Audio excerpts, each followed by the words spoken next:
Well, once again, excuse me, we're very welcome to have Dr. Ray Peat to share his expertise on the subject tonight. Again, one of those subjects related to something that he has a lot of experience with through his research into thyroid and progesterone, other related compounds that are essential, if you like, for healthy metabolism and for anti-stress, anti-aging effects. So thanks so much for joining us again this month, Dr. Peat. Thank you.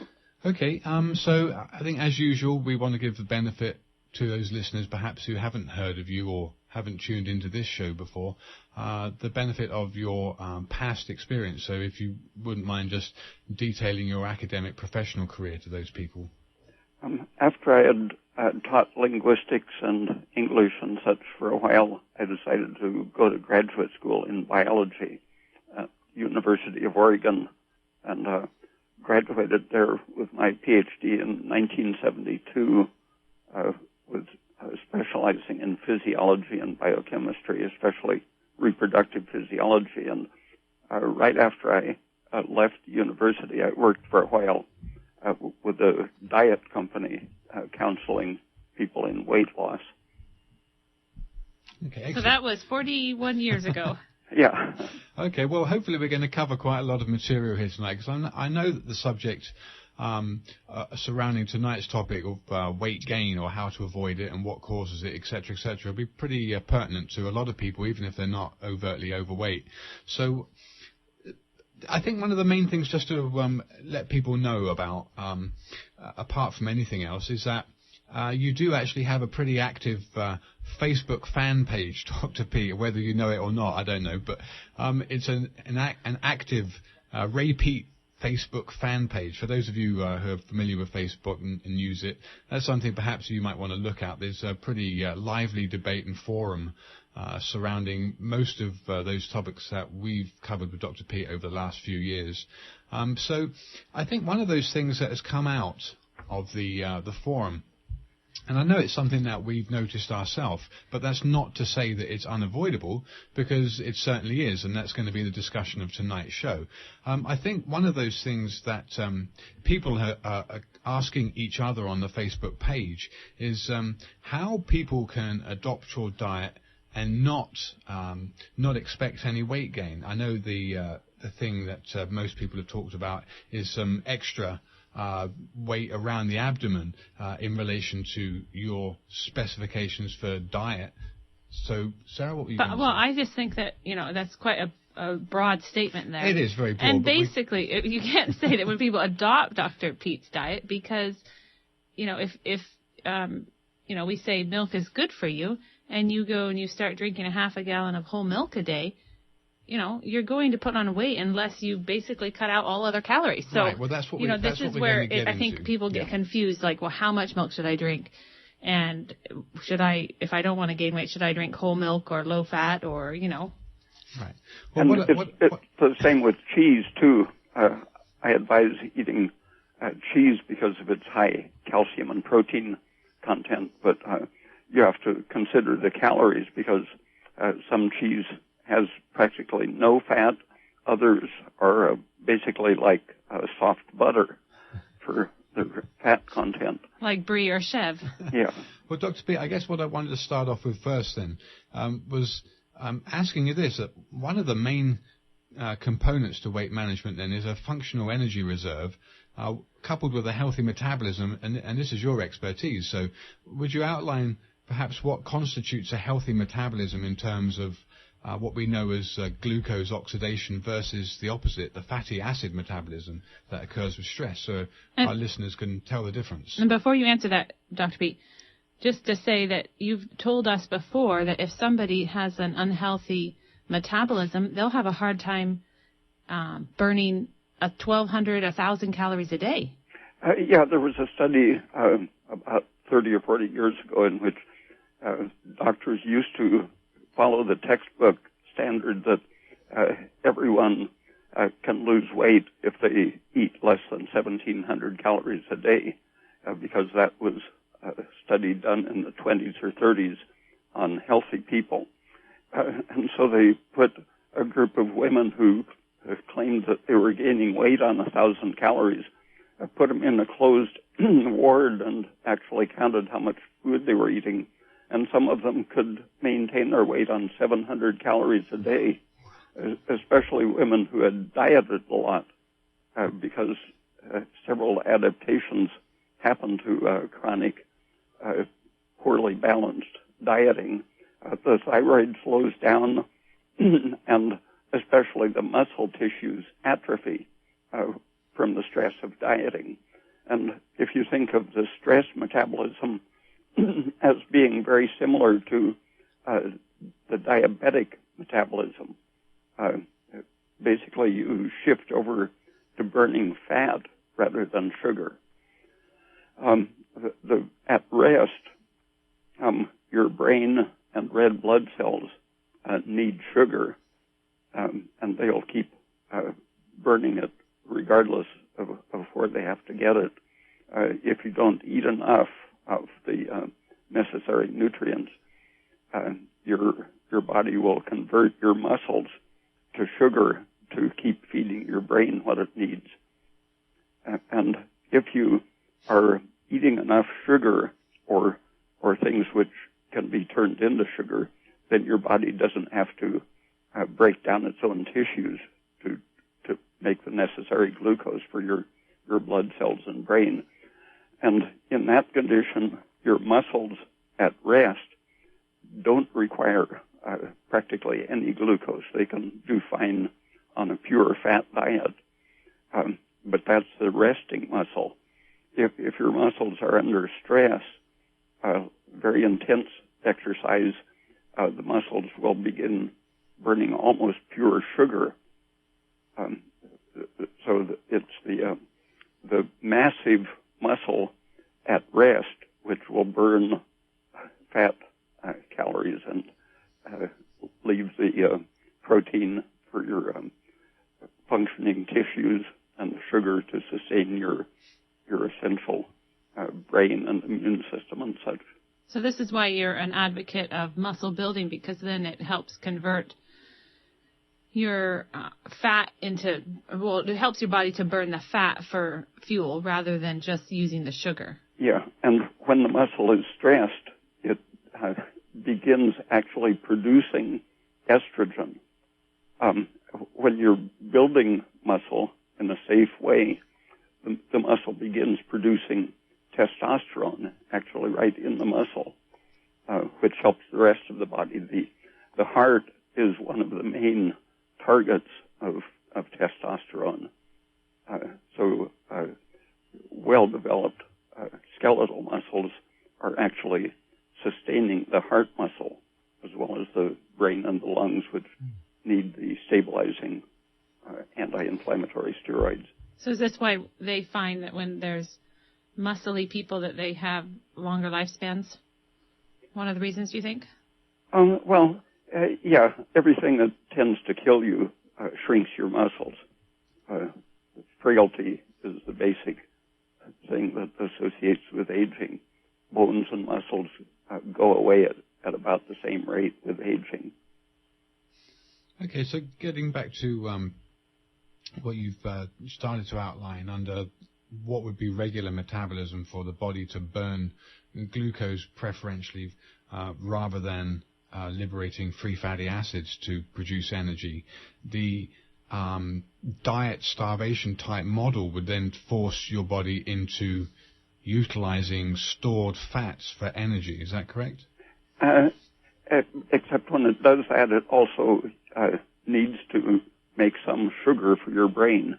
And so it breaks down the tissues. The first to go is your thymus, which in just a few hours, they used to think that adults didn't have a significant amount of thymus tissue because they looked at people who had died after being sick.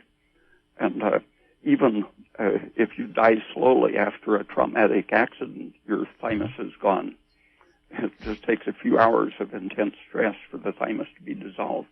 And so a long fast will just completely devastate your thymus tissues. It turns into sugar very quickly. And that's important for your immune system, right? Yeah. And the skin is relatively dispensable too in the long run. So your skin atrophies very quickly with a fast or even a low-calorie diet. And then the muscles go. You can live months on your muscles, providing sugar for your brain if necessary, if you have big muscles. But lots of the women that I used to see who were there for a weight loss diet, you couldn't find a bicep muscle or a calf muscle. They couldn't. They would try to tighten their muscle, and they couldn't feel or find anything either in their upper arm or lower leg. Okay. The muscle was maybe the size of a person's index finger. Wow. And so when they would first start eating a good diet, the first thing that would happen would be pounds of water loss. Their tissue would suddenly come out of the stress condition and get rid of some of the stored water. Then the muscle would start growing. The first week they might lose 10 or 15 pounds of water. Okay. Then for about a month they would start putting on weight as their muscles began growing. Okay, because obviously muscle is denser than fat, right? And so a slender person with a well-defined muscular structure would weigh more than a larger person that seemed large through fat. Yeah, we would have people measure their waists and thighs and hips. Okay. And each week they would get smaller as they gained weight. Uh-huh. Okay, as they started leaning and toning up, they shrunk in volume, but they increased in mass. Mm-hmm. Okay. Go ahead. Well, so what about athletes and, like long-distance runners, people that are very thin and lean? How healthy would you say their metabolism is? There was a study of using radioactive testosterone, and they not only saw that the runners' muscles were atrophied, but comparing them to weightlifters who had developed huge skeletal muscles, with these isotopes they could make a picture of their heart, lungs, and brain and so on. All of their tissues had atrophied, so that the lean, long-distance runners also had lean, flabby hearts, very thin hearts. And here that's supposed to be the heart-healthy form of exercise. Yeah, stereotypical picture of health, that kind of Kenyan long-distance marathon runner. A lot of things happen. Fertility is often reduced because the testosterone goes down, and a very immediate thing that you can see in even fairly low-intensity exercise is that the lungs lose some of their ability to diffuse oxygen in and carbon dioxide out.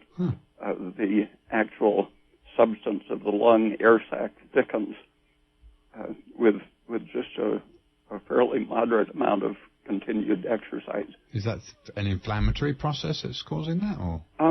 Yeah, it's a kind of edema, mild inflammation, and sports anemia is a recognized thing. It's a combination of all of those little stresses and shift away from the anabolic testosterone to the females are always relatively anemic because of the influence of the balance of estrogen relative to the androgens.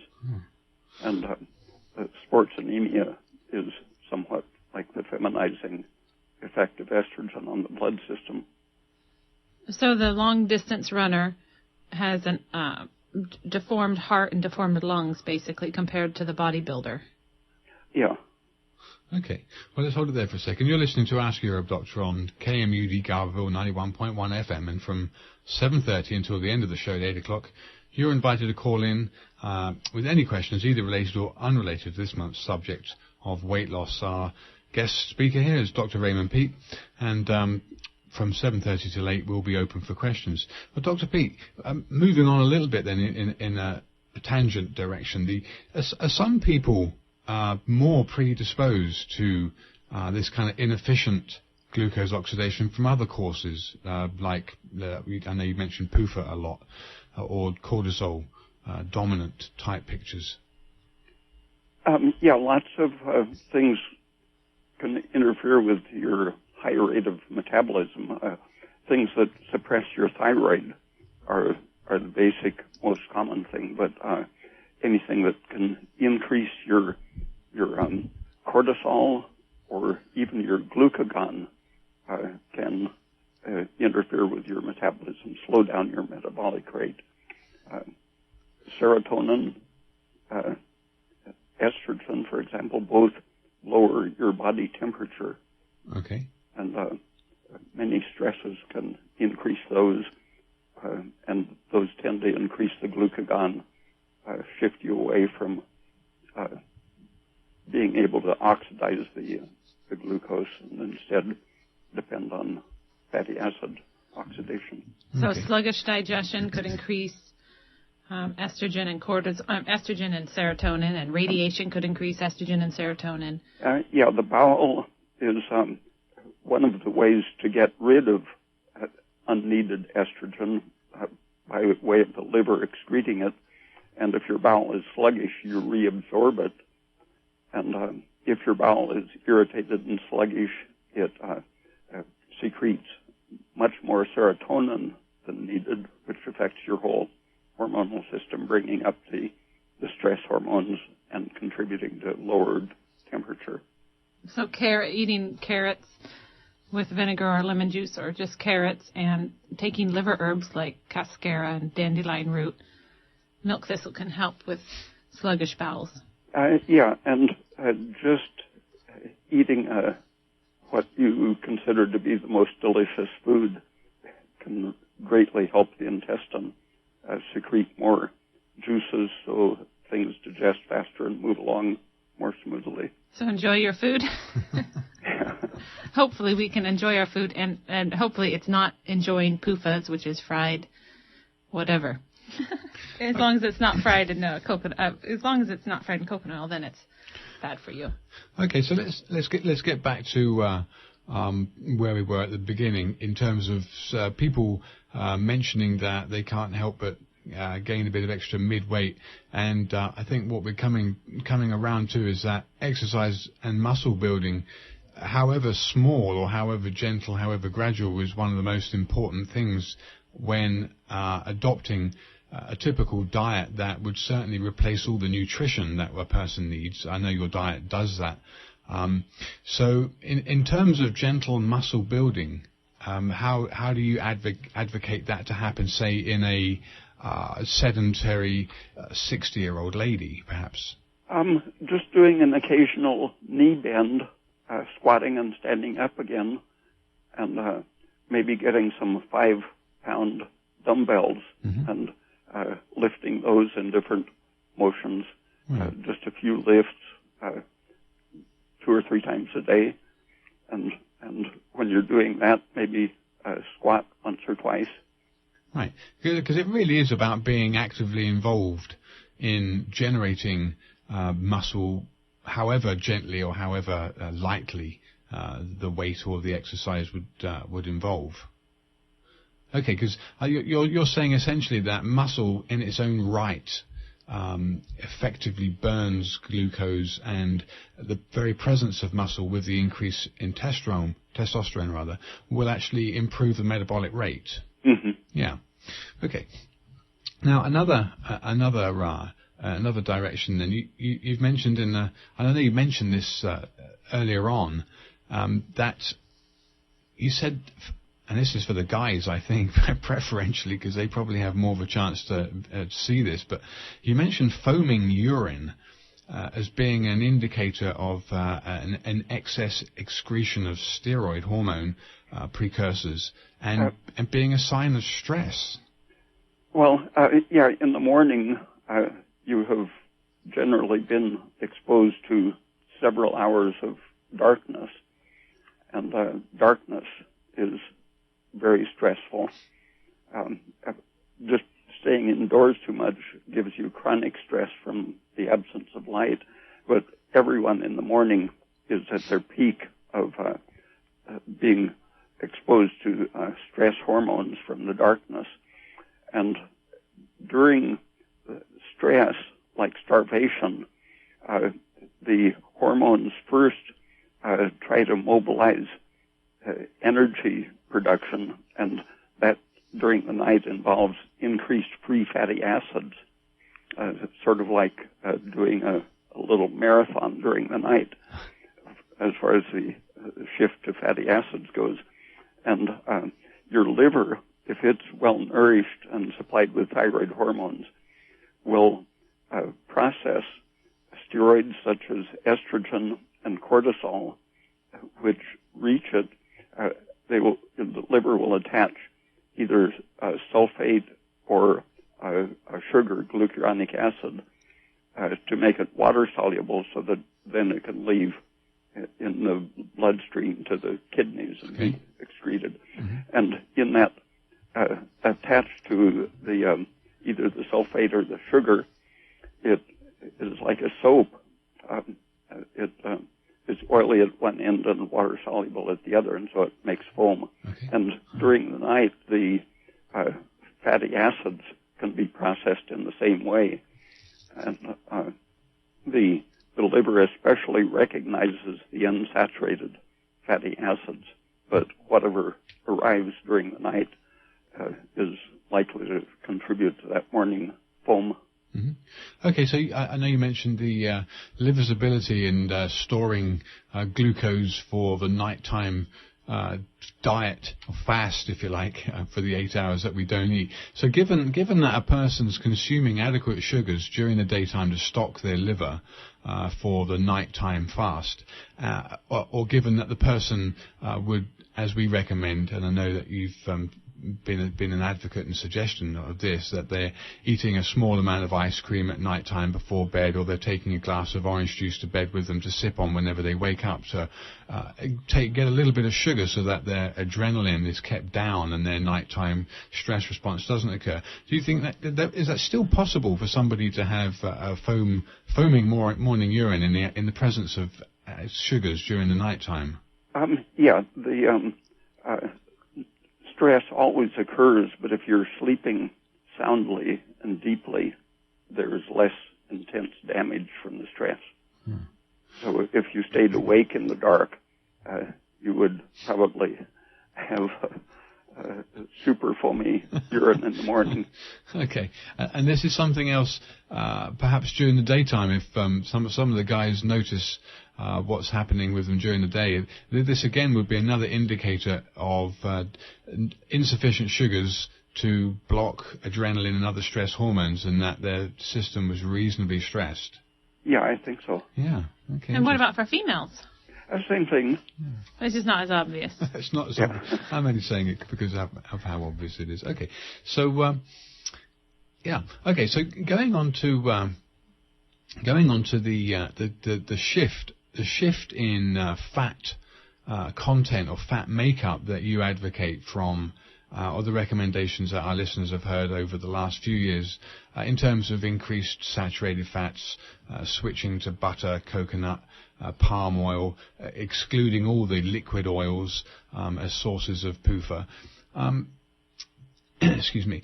I know you've mentioned in the past that the need to avoid PUFA is pretty paramount if you really want to make a change in your physiology, but I think you've also said that it's very difficult to avoid it totally because you're naturally going to produce some. The natural foods, milk, beef, lamb, coconut oil, and so on, these all have 2 or 3% unsaturated, polyunsaturated fats. And if you eat just a tiny bit more than you're going to burn right away, some of it gets stored in your fat tissue. And what is stored is preferentially polyunsaturated fats. Your body recognizes that the good stuff to burn right away is the saturated fat right after the sugars. And so it selectively doesn't burn the polyunsaturated fat quickly, and so it's the most likely to be stored. But then your fat is the same way. Fat cells prefer to burn saturated fat. And so whatever you've stored in your fat by eating more than you needed, over time, your fat cells use up the percentage of the stored saturated fat and increase the percentage of the stored polyunsaturated fat, so that as you get older and fatter, or even if you don't get fatter, as you get older, your fat tissue becomes more polyunsaturated, so that each time you get hungry or stressed and draw on your fat stores for energy, it is more anti-thyroid and more pro-estrogenic because of its increasing polyunsaturation with time. So with a common recommendation this is a common recommendation I make, is include 3 tablespoons of coconut oil in your diet a day. But of course, if we are talking about someone who only burns 700 calories a day, would you still make that same recommendation to do 3 tablespoons of coconut oil? More like a small teaspoon 3 times a day. Right. So I think basically what our listeners and we have to keep in mind is that everybody's metabolism is at a different rate. And if someone's eating a 1,200 calorie a day diet and it's like perfect and they say I can hardly eat anything, well, that's probably because they're only burning 700 and they just keep gaining weight on 1,200. Okay. All right. So is there any way then perhaps for those people who probably we're talking about right now to be able to assess their metabolic rate, given that that is what is driving how well they do or don't lose weight? One way is just to look everything up in a food analysis chart and measure the amount of calories you're eating every day. But another way is to calculate or take note of the fluid that you drink, milk, juice, coffee, total volume of fluid intake in a day, and measure the total volume of urine output in the same period of time. And the difference is what's evaporated. Okay. And in an average level of activity and average relative humidity, a person will generally evaporate 1 liter per 1,000 calories burned. So if you have only a missing liter of fluid in a day, you know you're only burning 1,000 calories. So if someone gets a half a gallon of fluid a day and they only pee out, say, a couple cups, then you know that they're very... 1,500.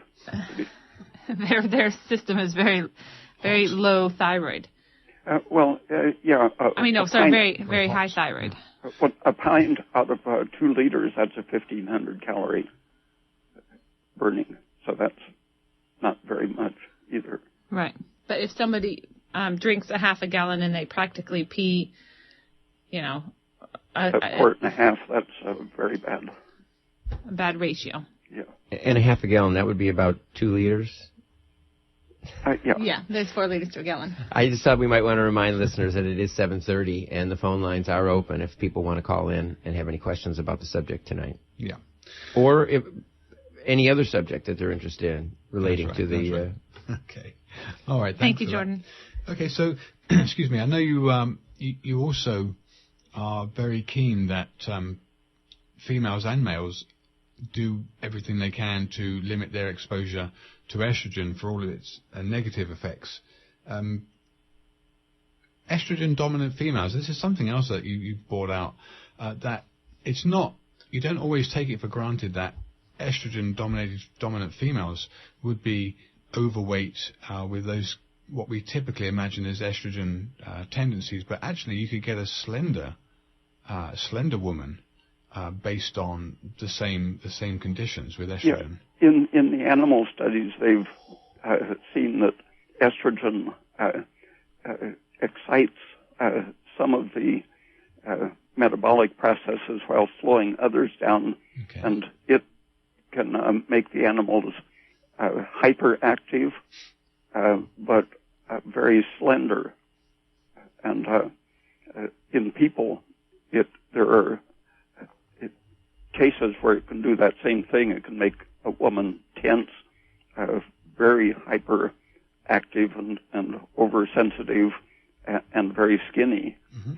But it can do the other. It can turn on the stress metabolism while it slows the metabolism, lowering the body temperature, for example. Okay. And that can lead to excess fat storage. And that's the same in men as well. Excess estrogen can make some men very thin, and excess estrogen can make some men overweight. Mm-hmm. So is there any surefire way of differentiating the one condition in the two separate physical pictures? No, nothing that I'm sure about. Do you know what the biological preference is for driving it in one or the other direction? No.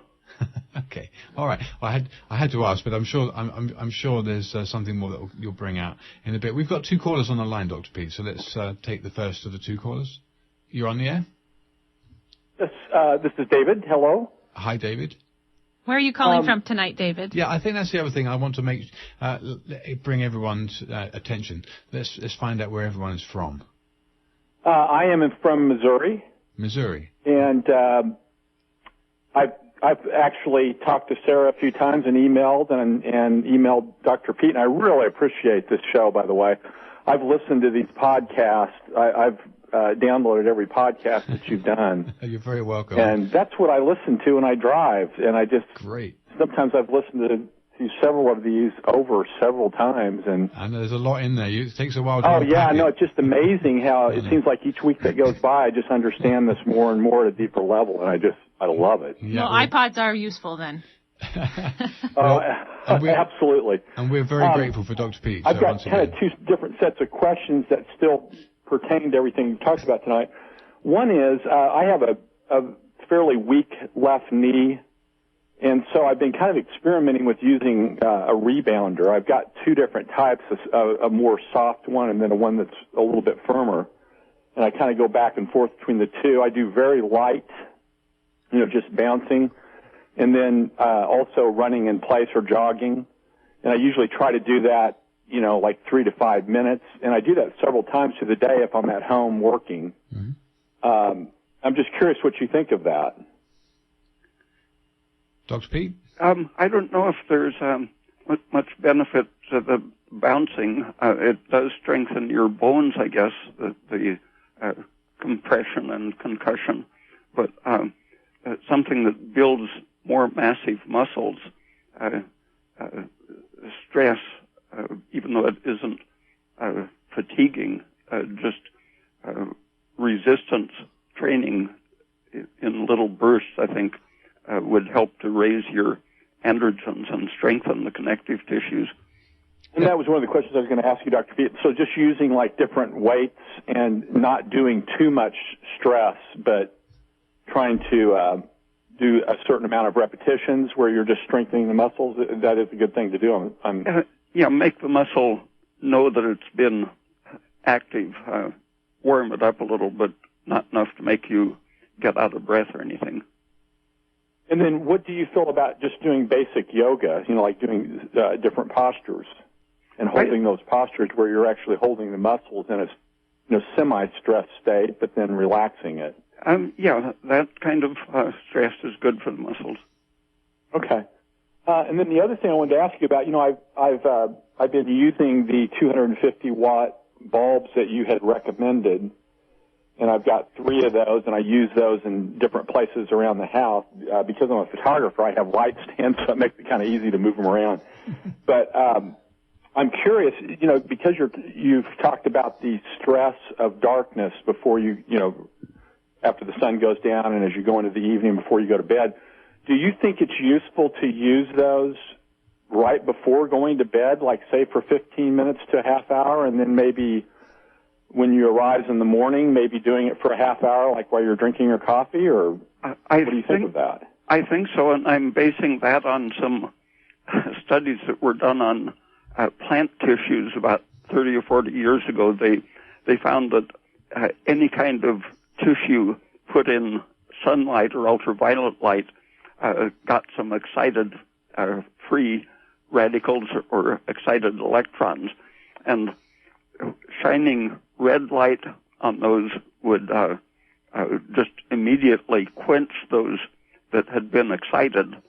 But if you keep living tissue in the dark, it starts building up more of those excited electrons over a period of 30 minutes or so. You can see an increase in them. Wow, that's great. Okay. And then just one last question. Is dreaming a sign that you're having a certain degree of stress through the night rather than being in a deep sleep where you're not remembering your dreams when you wake up in the morning or when you wake up in the middle of the night? Yeah, the metabolism has these cycles. The 24-hour cycle is the basic thing, but it is subdivided into roughly 90-minute cycles of ups and downs where the blood sugar and the adrenaline and everything is mobilized a little bit. And if your liver is running short on fuel, the cycles become more intense, and the dream cycles go with drops in the blood sugar and surges of the nerve chemicals such as adrenaline. Huh, okay. And so if you were having a really great dream that was exhilarating and you felt really good about when you woke up, would that still be the case because it's actually causing you to awaken? Yeah, except that's probably that your whole system recognizes that it has been rested and it's time to get up and eat something. And that's often why you have dreams in the early hours of the morning, because that's when you run out of sugar at that point. But yeah, that makes sense. I'll be darned. Okay. What were you going to say, Dr. Peat? If your body is well rested from 6 or 8 hours of sleep, then the dreams are likely to have a very pleasant quality, getting you ready to go out and do something. Yeah, it's preparing you to wake up. As opposed to that's pretty cool. As opposed to the nightmares. Yeah, as opposed to the 1 a.m. nightmares. Right, exactly. So that means that your body is really stressed out and it's not getting what it needs. All right. Well, thank you so much for your call. Hey, thank you. Okay, we've got 2 more callers, so let's take the next caller. Hi, and where are you from? Yeah, I am calling from Piercy. Oh, okay, just down the road. Okay. Yeah. I turned the radio on just in the midst of the subject about urinating and taking in fluid. What my question is, if you take in a half gallon of fluid a day and you pee out most of that, is that healthy or is that unhealthy? It shows that you're not evaporating very much. So in an extremely humid climate, that wouldn't be so bad. But if you're indoors and have a relative humidity of about 50, then it means that your metabolism is slow and not producing much heat. I see. Okay, so you want a certain amount of evaporation when the atmosphere is in fact dry. Very healthy, like 12 to 15-year-old people burn fuel very wastefully, but that's when people are the least likely to die, is when they're wasting fuel like crazy. So basically, when you say least likely to what? To die? To die, yeah. Around 12 to 15 people are the healthiest and I see. most resistant to stress. So, right. Dr. Peat, that's not based on wasting fuel, though, is it? Or it looks like a waste to eat thousands of calories a day when you're not doing anything, but it's good for you. I see. So a fast metabolism, is that what you're saying, is a healthier metabolism? Yeah, the wasteful energy metabolism. Gotcha. And so, well, just to answer another question, caller, if you burn or evaporate half of what you drink, so you pee out the other half, that's pretty much normal in our climate. Wouldn't you agree, Dr. Peat? If you drink maybe 3 quarts of liquid. And you pee out 1.5 quarts. Yeah. Okay, good. In this I see, that would be, that's about an average norm. Right, because we don't have that high humidity like they do in the South. Okay. Good. So you say that we don't have the high, okay, gotcha. Especially during the summertime, obviously. Right. Even drier. Dry, yeah. Yes. All right. Real good. Thank you. All right. Thank you for your call. Thank you for your call. All right. Let's take the next call. Hello. Hi, you're on the air. Hello, Dr. Peat. Mm-hmm. I'm reading, this is a fascinating show. Thank you so much. Where are you from, caller? I'm Southern Humboldt. Okay. I'm reading that one side effect of anti-anxiety and antidepressant drugs is weight gain. Do you know how this works, or do you know how these drugs work at all? If they increase your exposure to serotonin or decrease your adrenaline, they'll slow your metabolic rate and make it harder to burn calories. Yeah, that's interesting. Okay. Thank you so much. And just how, I'm reading also that they don't there's no conclusive studies as to relating a low serotonin level with any mental state. So anyway, yeah, they're not even sure how those SSRIs work anyways. Now they're saying that it really doesn't have much to do with serotonin. Yeah, and they don't have a very good way of describing the topography of the receptors and all of that kind of stuff. So if you can elucidate any on that, I would appreciate it. And I'll just hang up now and listen. Thanks. Thank you for your call. Mm-hmm.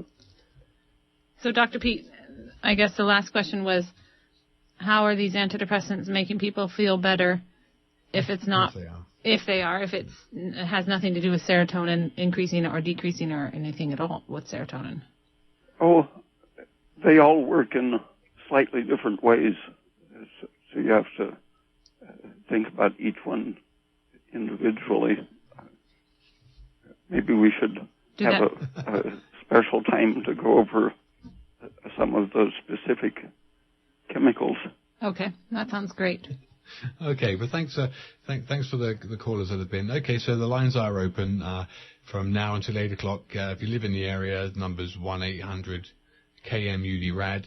If you live outside the area, the number's 923... beg your pardon. If you live outside the area, the number's 1-800-KMUD-RAD. If you're in the area, it's 923-3911.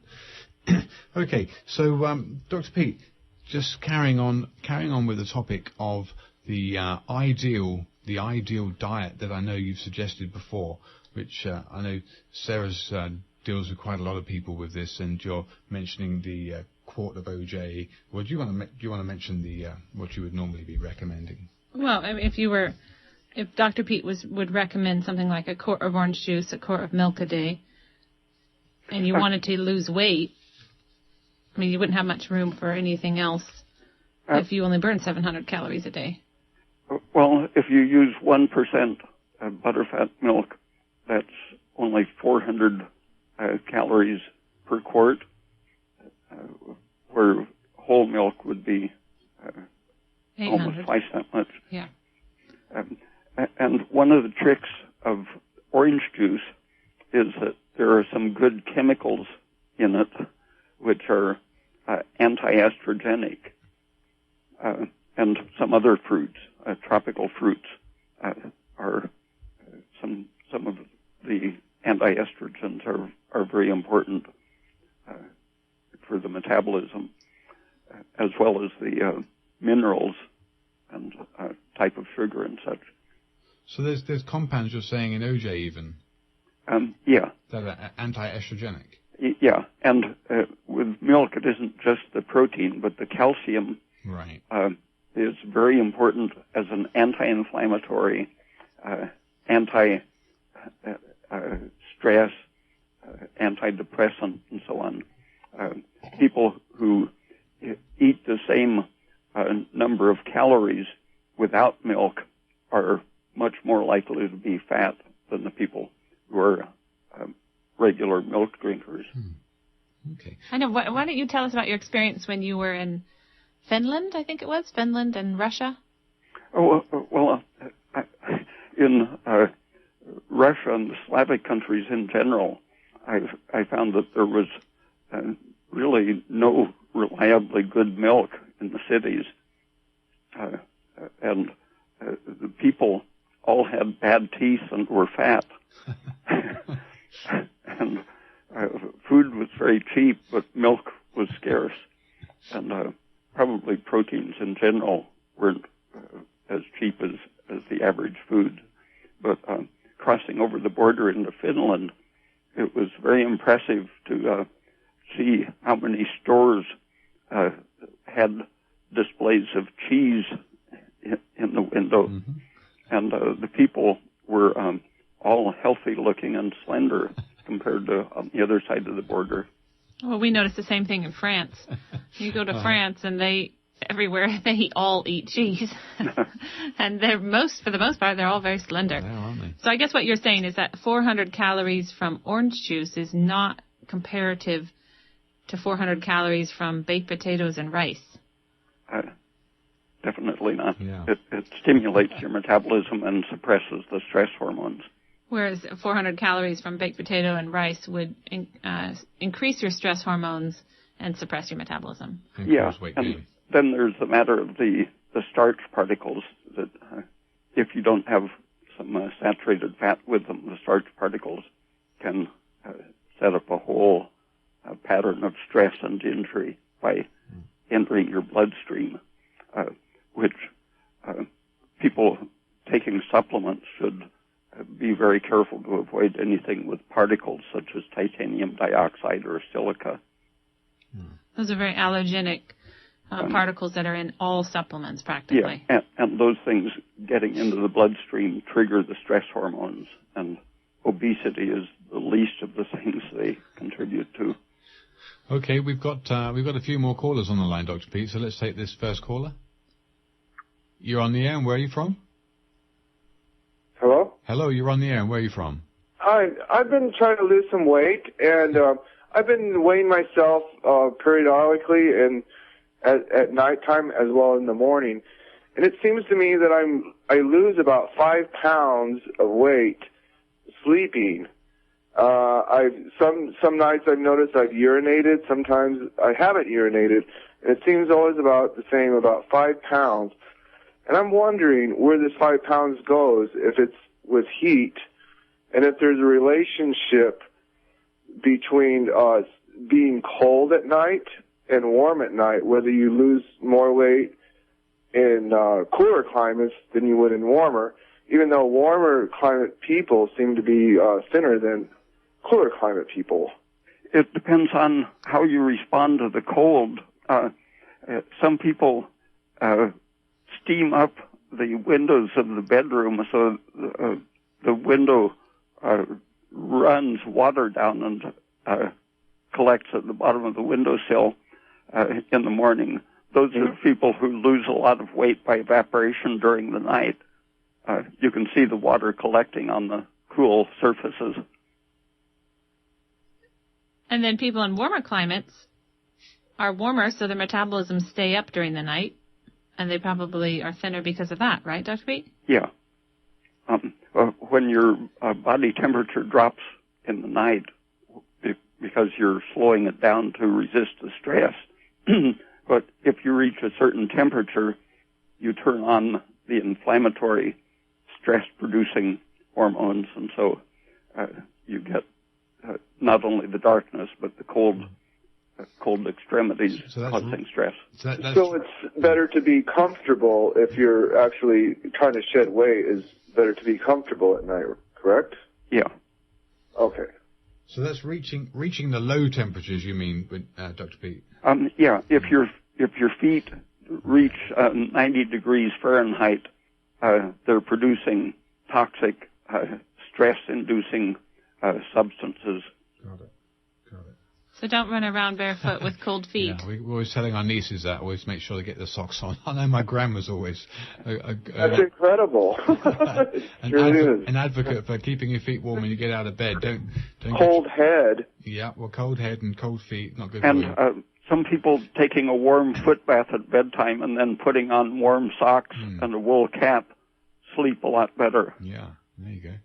Okay, we have 2 more callers, so thanks for your caller. Thanks a lot. Hi, next caller, you're on the air. I'm here. Hello? Hello, I'm here. Hi, where are you calling from? Oh, is that me? Yes, it's you. Where are you calling I'm from? calling from Phillipsville. Phillipsville, okay. That's 15 miles up the road. Okay, go ahead. Well, there's a couple of questions I had. One, I'm curious, in the beginning you said something about eating food that tastes delicious to you was good for you, but you didn't say what foods those were. It varies with the person, but you should try to avoid the things that affect your metabolism harmfully, like starches and polyunsaturated fats, and some plant materials are toxic. But otherwise, just what appeals. Is it good to eat whole grains like brown rice and millet? No, there's almost nothing of value in those. Even if it's not processed? I don't mean like white rice. The white rice is relatively free of irritants and toxins, but it has very little of food value in it. Just well, I thought brown carbohydrate. rice had a lot of vitamins and fiber and things that were good for you. Not compared to, like, say, orange juice. So Okay, now, when it comes to, how about ice cream? A good ice cream that doesn't have chemicals in it, like Haagen-Dazs or something. Is that good for you or not? I mean, it's got high calories. Well, yeah, I mean, if you're trying to lose weight, then I wouldn't recommend you eat ice cream. But if you're not trying to lose weight, you're happy with your weight, and you're having trouble sleeping, it can help a lot of people go to sleep. Milk and sugar is a bad food combination. Uh-huh. I heard that... No, I wouldn't agree with that at all, Jordan. If you had, like, some cheese or a small glass of milk or something, that there's something in that helps you sleep? Milk contains a good balance all in itself because it has some fat, some protein, and some sugar. Well, I don't drink milk, but I do put half and half in my coffee in the morning. Does that count? I didn't hear that. I said I don't usually drink milk by itself, but I put half and half in my coffee in the morning. Does that count? Well, no, that's mostly cream. Well, and that's not good? I mean, it's half cream, half milk, I guess. Well, it's okay if it goes with other food, such as protein and sugars. Now, you mentioned orange juice a lot, but what other fruit juices? I tend to really enjoy other fruit juices, like berry juice and peach juice and carrot juice and cherry juice and all kinds of different juices, that don't have sugar in them, and I tend to drink them like half diluted with water, so they're not so strong. But I've had people tell me that it's not good for me because it has too much sugar in it and too many calories. So what do you think about juices other than orange juice?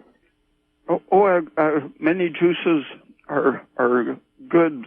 It's the minerals and antioxidants as well as the sugar that are important. But grapefruit juice, for example, has a chemical that causes your liver to increase estrogen in the body. Oh, no, I don't mean grapefruit juice. I'm thinking of, like apricot juice, peach juice, berry juice, grape juice, those kinds.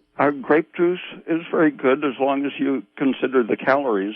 It has more concentrated calories than orange juice.